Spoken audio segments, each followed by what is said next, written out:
India गठबंधन के ही लोग आदिकाल से लेकर के आज तक सनातन धर्म को बचाए रखा है। इंडिया के गठबंधन के जो भी लोग हैं आदिकाल से लेकर आज तक, अरे सबसे ज़्यादा प्रचार सनातन धर्म को किसने किया, इसको जानकारी होनी चाहिए। देखिए 2024 लोकसभा चुनाव से जिस तरीके से बिहार और देश की सियासत गर्म है, जिसको लेकर के तमाम सत्ता में बैठे हुक्मरान जो हैं वो जहां एक तरफ विपक्ष पर निशाना साध रहे हैं, वहीं विपक्ष सत्ता पक्ष पर।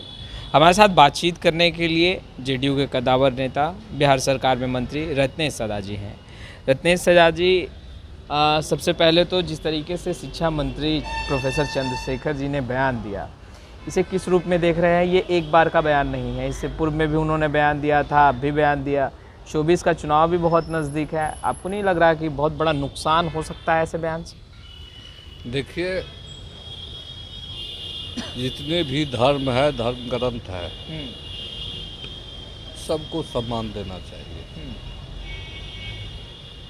और आप देखते होंगे, अब ये देख रहे हैं पेड़ पर ढेर सारे पक्षी हैं जी। सब पक्षी का भाषा अलग होता है, अलग अलग होता है, एक बिला नहीं होता है। तो अब कौन क्या बोल रहे हैं वो पक्षी की भाषा हम नहीं समझते हैं। हम एक ही बात जानते हैं, सनातन धर्म या जो भी धर्म है सबको समान होनी चाहिए, सबको आदर होनी चाहिए। जैसे हम कबीर पंथ के लोग हैं, जो दूसरे रामानंदी होगा वो कबीर को नहीं मानने वाला है। इसी तरह को सबको अपने अपने मानने का विचार है, हमको इसमें नहीं जाना है। अच्छा, आपने रामचरितमानस को पढ़ा है रत्नेश जी, जाना है उसको लेकर, क्या सच में उस तरीके की लेखनी है उसमें जिसे लेखनी उसमें बंद है ना, लेखनी तो बंद है ना। उसको जो पढ़ेगा, जो समझेगा, विचारेगा, तब ना अंदर से बाहर करेगा। तब जिसको जो समझ में आता है वो लेखनी को बोलता है। पर 24 का चुनाव भी तो है रत्नेश सदा जी, आप लोग जहाँ तैयारी कर रहे हैं वहीं आपको नहीं लगता इस तरह के बयान से जो है, क्योंकि धर्म आस्था का विषय है, आस्था का चीज़ है, और ऐसे में इस तरह की टिप्पा टिप्पणी आपको नहीं लगता एक बड़ा खामियाजा जो है वो चुनाव भुगतना पड़ेगा? एक ही बात हम कहे, सब धर्म को सम्मान करना चाहिए। और कोई अपना भाषा बोल रहे तो उसमें हमको कोई लेना देना नहीं है। सब अपने अपने तरीके सब धर्म को मानते हैं और इस तरह की टिप्पणी से परहेज रहना चाहिए। अच्छा रत्नेश सदा जी, पीएम नरेंद्र मोदी ने भी कहा कि सनातन धर्म और सनातन को आप लोग ख़त्म करना चाहते हैं, इंडिया गठबंधन को लेकर के उन्होंने कहा। हम एक ही बात कहेंगे, इंडिया गठबंधन के ही लोग आदिकाल से लेकर के आज तक सनातन धर्म को बचाए रखा है। इंडिया के गठबंधन के जो भी लोग हैं आदिकाल से लेकर आज तक, ये मोदी कह रहे हैं कि भाई पूरा जीवन जो है वो सनातन के लिए लगा दिया, आप कह रहे हैं आप लोग सनातन धर्म को बचा के रखे। अरे सबसे ज़्यादा प्रचार सनातन धर्म को किसने किया, इसको जानकारी होनी चाहिए। सनातन धर्म को सबसे ज़्यादा प्रचार अगर किया है तो कबीर है। पीएम नरेंद्र मोदी कहते हैं कि पूरा जीवन उन्होंने सनातन के लिए लगाया और आप लोग ख़त्म करने की कोशिश कर रहे हैं, और जब सत्ता में आ जाएंगे तो ख़त्म भी कर देंगे। सत्ता में की बात आदरणीय प्रधानमंत्री जो बोल रहे हैं, कोई आज तक, मैं कहना चाहूँगा जो कोई भी जो भी साधु संत सन्यासी हुए हैं, सनातन धर्म एक अपने आप में परिपूर्ण है। सभी जात सभी धर्म को साथ लेकर चलने वाले धर्म है सनातन। और आदरणीय प्रधानमंत्री जी या उस बीजेपी के लोग हिंदूवादी, मुसलमानवादी, हिंदू राष्ट्र की बात करते हैं। सनातन धर्म में कहीं लिखा हुआ है कि मानव एक है? नहीं है। और इन्होंने मानव में डिवाइड करना चाहता है, हिंदू मुसलमान की राजनीति करते हैं। तो कैसे होगा सनातन हिंदू? ऊंच नीच का भेदभाव करता है तो कैसे होगा सनातनी? ऊंच नीच का खाई पाटता है, अथी करता है तो कैसे हो सकता है? तो कहते हैं भाई सबका साथ सबका विकास।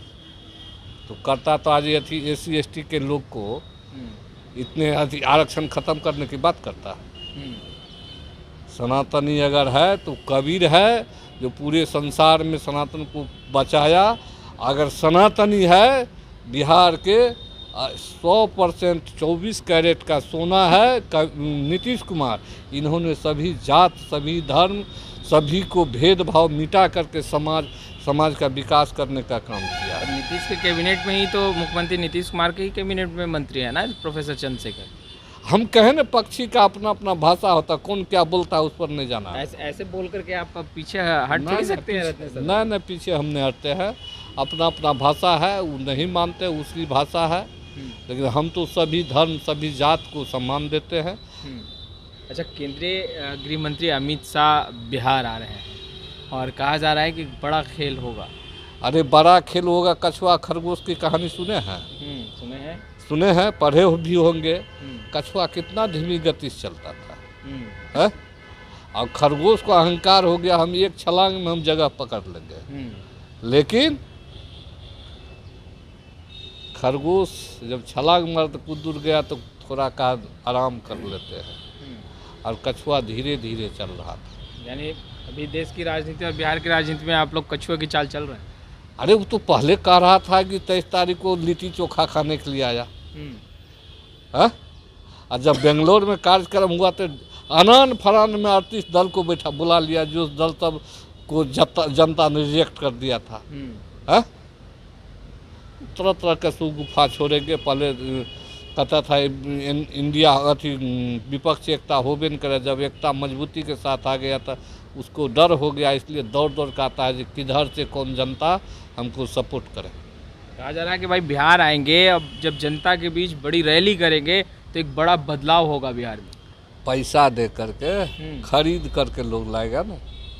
बीजेपी खरीद के पैसा दे के लोग लाएगी रैली। हाँ, तब सबको मजदूरी देगा, सब जगह सब जनता उसकी भाषा को सुनेगा। तो आपको लग रहा है कि जनता पैसे पर जो है वो जाएगी बुलाने को? अरे किसी को कहेगा आज मजदूरी हम ही देंगे, चलो सुन लो, यही सुनने के लिए जाएगा। लेकिन मन में जो है जिन्होंने जातिगत जनगणना को रोकने का काम किया, नगर निगम चुनाव में आरक्षण देने के काम करने में रुकवाया, तो वैसे व्यक्ति को अति पिछड़ा दलित महादलित पिछड़ा और पूरे बिहार देश की जनता जान रहा है। जिस स्मृति ईरानी जिस 400 रुपये का गैस सिलेंडर हुआ तो सर पर लेकर के रोड पर खड़ी थी, आज 1200 का गैस सिलेंडर हुआ तो घर में काहे चुप है?